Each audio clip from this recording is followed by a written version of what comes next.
Hi, j'espère que vous allez bien. On se retrouve dans une nouvelle vidéo parce que j'avais envie d'essayer le make-up que j'ai reçu dans le calendrier de l'Avent Max & More. Si vous ne l'avez pas vu, je vous la mets dans le petit i.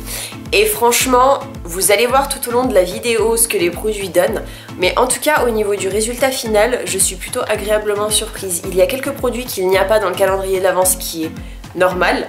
Des produits teints tels que le fond de teint, l'anti-cerne, le bronzer et le blush. Je peux comprendre que une marque ne veuille pas y mettre dans un calendrier de l'Avent, étant donné que chaque carnation est différente et que les personnes qui peuvent acheter le calendrier de l'Avent peuvent être de carnations tellement différentes que je pense que ça peut ne pas plaire à la plupart des personnes. Moi en tout cas, le calendrier m'a plutôt bien plu. Je pense que c'est un des calendriers que j'ai le plus aimé. Après, c'est pas un truc de fou, c'est la marque Max & More qu'on achète chez Action. Donc c'est pas non plus du Charlotte Tilbury ou du Pat McGrath, hein, mais en attendant, c'est quand même pas mal pour ce que c'est. Si le make-up que vous voyez actuellement vous plaît et cette vidéo vous intéresse, je vous laisse avec la suite. Voilà ce que donne le masque. J'ai voulu le garder un petit peu pour vous le montrer. Franchement, au niveau du packaging, il était super joli. Il était noir avec du doré et un mandala dessus. Franchement, il était magnifique. Si vous ne l'avez pas vu, je vous le mets dans le petit i. Et au final, c'est un masque, tout ce qu'il y a de plus normal. Au niveau de l'odeur, il sent un petit peu une odeur de... je dirais de fruits, soit de pêche, soit de pastèque, j'arrive pas trop à savoir, mais en gros ça sent une odeur de fruits. Ça a une texture un petit peu collante quand même une fois qu'on l'a appliqué, même si je l'ai bien massé. Pour commencer, je vais prendre le Eye Primer de chez Max & More, qui se présente comme ceci. Ok, je m'attendais pas du tout à ce que ce soit blanc, que je vais venir estomper avec l'éponge.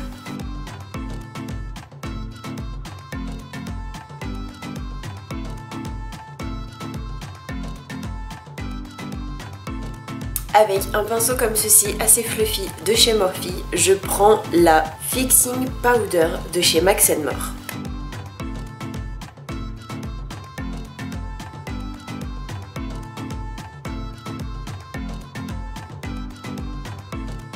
Je prends un petit pinceau comme ceci de chez Morphe et je viens prendre du coup la teinte mate de cette palette.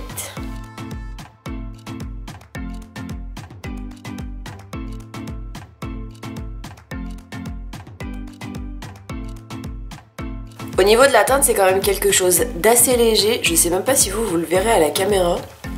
Alors moi, je le vois un petit peu, mais sans plus quoi. Ensuite, je prends mon 231 de chez Zoeva avec cette petite teinte pour venir intensifier un petit peu.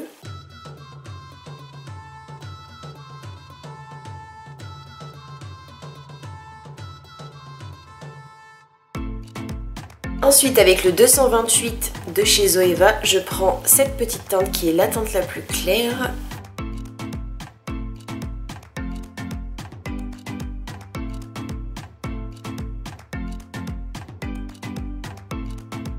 Ensuite, avec un petit pinceau plat mais quand même assez gros, je prends cette magnifique teinte qui est un petit peu dure à prélever au pinceau.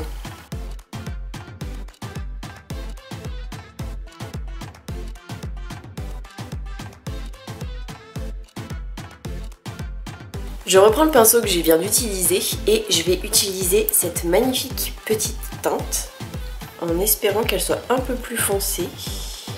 Oui, elle est beaucoup plus foncée.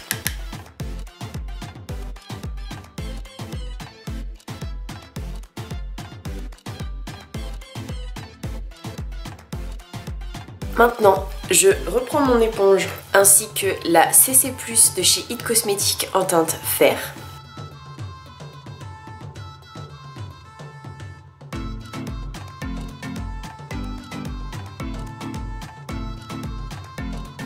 Avec un gros pinceau comme ceci de chez Morphe, je reprends la Max & More Fixing Powder.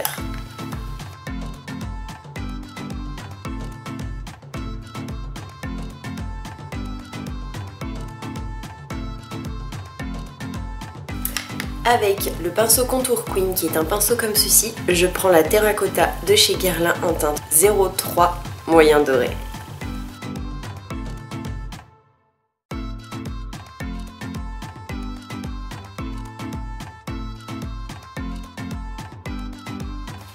Avec le pinceau Make Me Blush, je prends le Amazonian Clay 12h Blush en teinte Exposed de chez Tarte.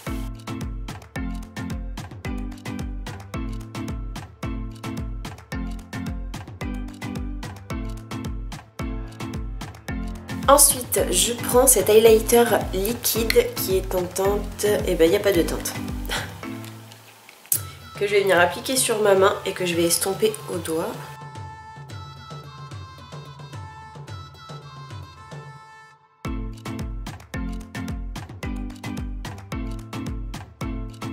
Ensuite, je vais prendre le mascara en teinte 201 Black de chez Max & More.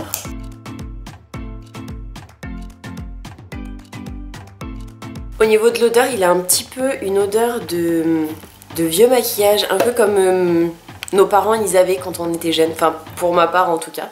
C'est un petit peu l'impression que j'ai. En attendant que la première couche sèche, je vais faire mes sourcils. Et pour ça, j'utilise mon Eyebrow Styler de chez Cyan en teinte 12 Ultra Brown.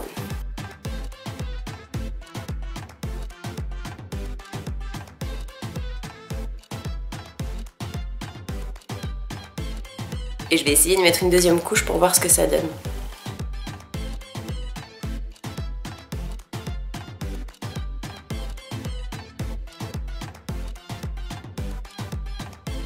Au niveau du mascara, je suis vraiment pas très agréablement surprise. Et pour finir, je vais utiliser le Kohl Pencil en teinte 201 Black.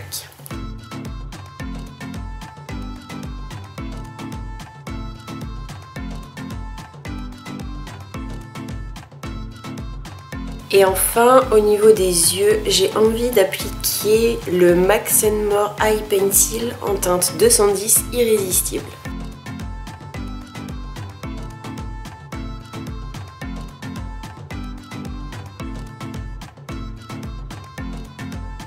Et enfin, le petit dernier, je viens mettre le Wet Look Lip Gloss de chez Max & More.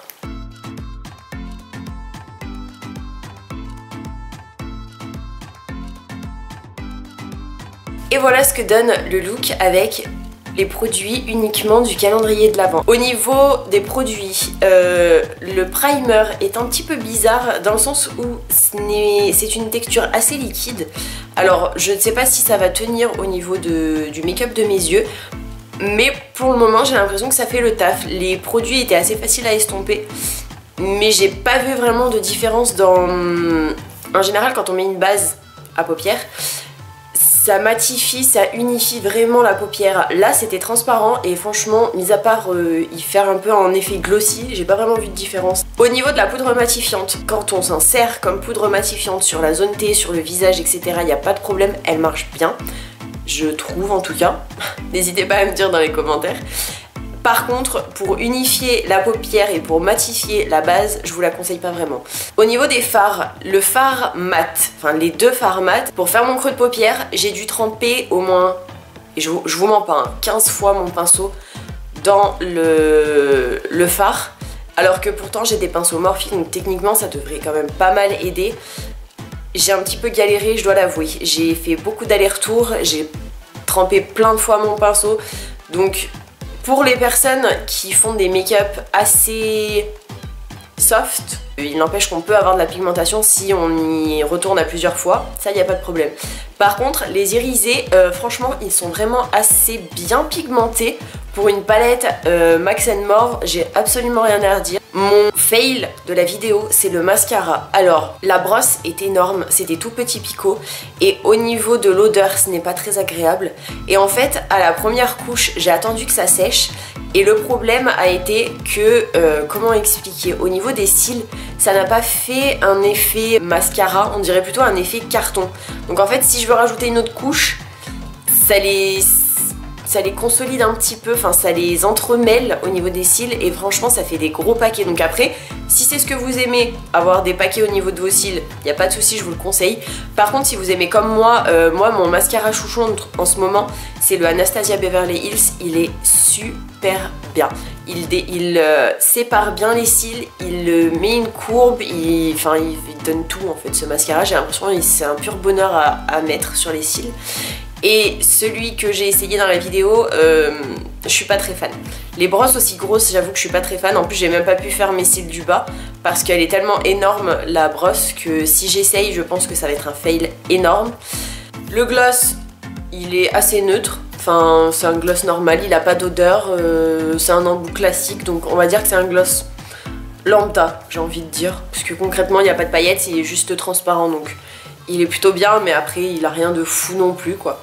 L'highlighter liquide, franchement il est hyper discret j'ai l'impression, en tout cas moi je le vois pas forcément. Il a un petit sous-ton rosé, alors je suis pas hyper fan des sous-tons rosés parce que moi j'ai des sous-tons jaunes, donc je préfère quand il y a quand c'est un doré, mais il n'empêche que il se marie très très bien avec le Amazonian Clay de chez Tarte, donc franchement j'ai absolument rien à redire là-dessus, il fait vraiment le taf. Moi qui n'aime pas des highlighters liquides, là j'avoue que il m'a surpris, peut-être que maintenant j'en essaierai, je dis bien peut-être. Le Kohl Pencil, il fait l'affaire, je pense qu'il doit être pas mal quand on l'utilise pour faire un trait fumé au niveau des ras de cils supérieurs comme un trait de liner. Je pense que ça doit être bien, en plus avec le petit embout, ça doit être vraiment top. En plus il est rétractable et ça c'est vraiment cool. Le crayon doré du coup que j'ai utilisé en ras de cils inférieur, juste en dessous de mon crayon noir, franchement il est assez pigmenté par rapport à d'autres crayons. J'ai absolument rien à redire, en plus il est juste sublime et pour les fêtes franchement je vous le conseille vraiment. Je crois que j'ai fait le tour de tout ce que j'ai reçu dans le calendrier. N'hésitez pas à me laisser un petit commentaire pour me dire ce que vous en avez pensé de ce calendrier et du make-up que je vous ai fait avec. Si vous avez acheté ce calendrier, dites-moi ce que vous en avez pensé. N'hésitez pas à liker la vidéo si elle vous a plu et si vous avez passé un bon moment en ma compagnie, en tout cas je l'espère. N'hésitez pas non plus à vous abonner avec ma tête qui s'affichera juste ici. Et si vous avez un petit peu de temps à regarder une des précédentes vidéos qui s'afficheront ici et ici. Et moi je vous fais plein d'énormes bisous et je vous dis à mardi pour une nouvelle vidéo.